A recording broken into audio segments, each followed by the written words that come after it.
কোরআন এবং সহিহ হাদিসের বাইরে কোনো ঝাড়ফুঁক করা হারাম। করতে পারবেন না।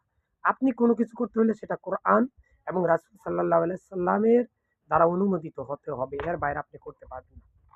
আপনি সুলাইমান পয়গম্বরের মাথা কাট, আল্লাহর আরশ কুরসি ভাইঙ্গা পড়, নাউজুবিল্লাহ, মা মনসার কসম, লক্ষ্মী পূজা, বিভিন্ন কথাবার্তা বলে এরপরে আপনি ঝাড়ফুঁক করছেন।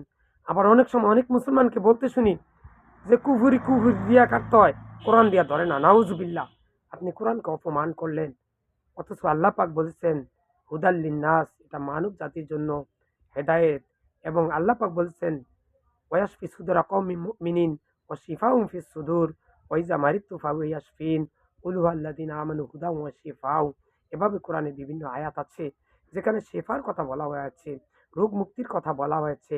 কুফরি, জাদুটনা, জিন, জিনের আক্রমণ, অত্যাচার, নির্যাতন, মানুষ বানটানা, অথচ সে ব্যাপারে সূরা নাস এবং ফালাক নাজিল হয়েছে। আর আমি মুসলমান ঘরের সন্তান হয়ে বলছি যে কোরআন দিয়া কোরআন কোরআন দিয়া কুফরি ধরে না।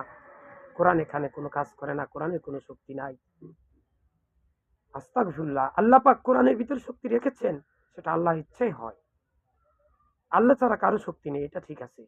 কিন্তু কোরআন নাজিল করেছেন আল্লাহ। সুতরাং কোরআনের আয়াত পড়ে কোরআন থেকে ঝাড়ফুঁক করলে ইনশাআল্লাহ আল্লাহ পাক শেফা দিয়ে থাকেন। যেহেতু আল্লাহ পাক নিজেই কোরআনের মধ্যে এই বিষয় বলেছেন। সুতরাং আমরা কোনো নাস্তিক, ইহুদি, যারা কুফরি কালাম পড়ে তাদের কাছে যাব না, বৈঠক বসাবো না, জিনানে এরকম মানুষের কাছে যাব না। হাতে কাজ মুখে সবসময় লা ইলাহা ইল্লাল্লাহ পড়বো।